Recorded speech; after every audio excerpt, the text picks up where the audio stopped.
Cancer's Requiem by Cassie Carnage. They lived in that place for years, and it, like his life, just went up in flames. It had squealed, that hideous creature.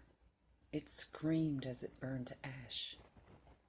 His wife Maria had said it was cancer, but he knew better. It wasn't cancer that killed her. It was that thing, that demon. Its foreboding presence lingered, hovering over them the whole ride back from their ill-fated trip. It was supposed to be a vacation, a nice week-long excursion to the city that ended in catastrophe. It had started as a sore on her neck, an angry, red, swollen lump just below her hairline. "Don't scratch it. You'll make it worse." They went to all sorts of shops that day.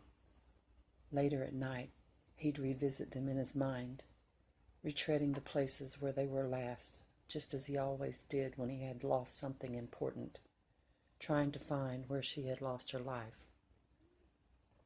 He rewalked the phantom streets in his mind, night after night, lying next to her ever-fading frame, trying to find the exact moment when that damn thing bit her and devoured her from the inside out like an invisible lamprey eel.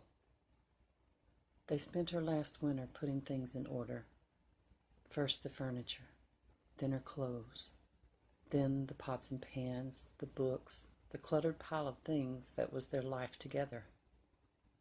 He couldn't sleep, not with that thing hovering over her.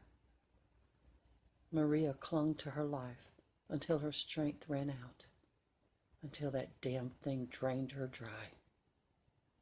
Then it was 6 weeks of pure hell, of morphine drips and dirty sheets and people telling him it was okay to grieve. But he couldn't.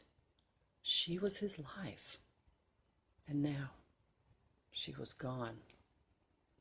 Family and friends came, a blur of faces and condolences. The funeral was over all too fast. All that was left was John. He drank the next 3 days straight.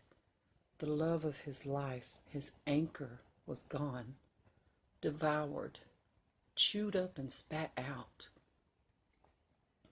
3 nights to the hour after she passed, it came back for him. He had fallen asleep on the couch in front of the fireplace, his only companions a half bottle of gin and a knitted comforter. He woke up, unaware of ever falling asleep. The only light came from the fading embers in the fireplace. He saw Maria standing behind the couch, her reflection on the TV screen. "Time for bed, John." "Sure." He yawned and he paused. Her reflection wasn't right. She was never that tall and lanky, never that pale. The floorboards behind him creaked, and he whirled, dropping his bottle of gin on the floor.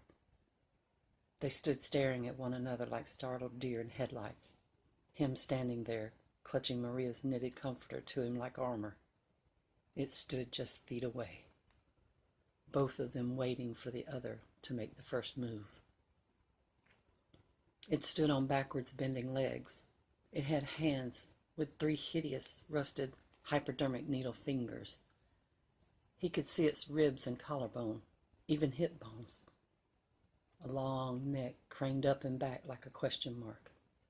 Bald head, milky albino pink eyes stared at him. It didn't have a nose, just a pair of slits where it should be.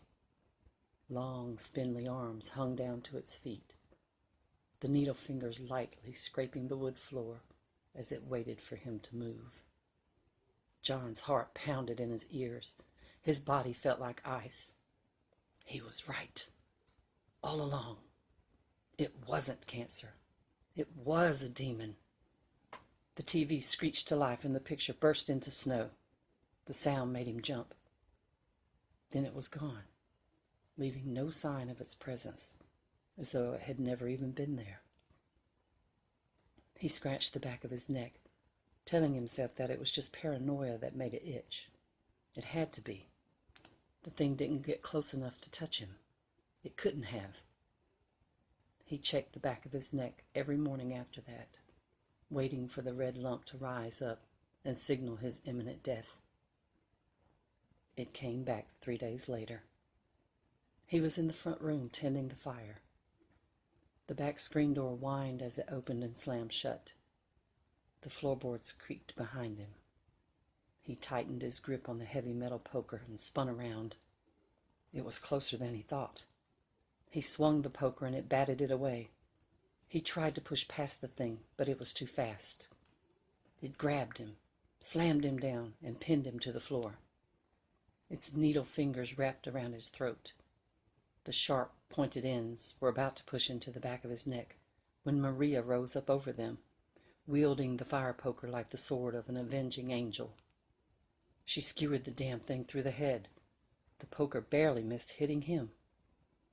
He stared at her as she wrangled the beast away and shoved it into the fireplace. It squealed an unearthly scream as it started to burn. "I missed you." "I never left," she said, and helped him up. She was cold to the touch. He could see through her, even though her hands were in his. "Hurry, you must go." "But," she ushered him to the front door. "I love you. We'll see each other again. I promise." He tried to take her with him, but the minute he stepped foot outside, the demon sprang out of the fireplace, sending a spray of red-hot embers everywhere. "Run!" she yelled. He backed off the porch, not once taking his eyes off them. His dead wife and her demon, Cancer, fought once more in the living room, the very room she had died in. The house went up in flames as the embers devoured everything around them. The demon tried to run after him, and she tackled it and held it down. It writhed and screeched in her arms. Maria looked up at him and smiled. The ceiling collapsed and they disappeared in a wall of flame. His hand went to his lips. Maria had saved his life. "We'll be together soon. I promise." John smiled and walked away. Cancer had killed her, but their love, in return, had changed the monster to naught but ash.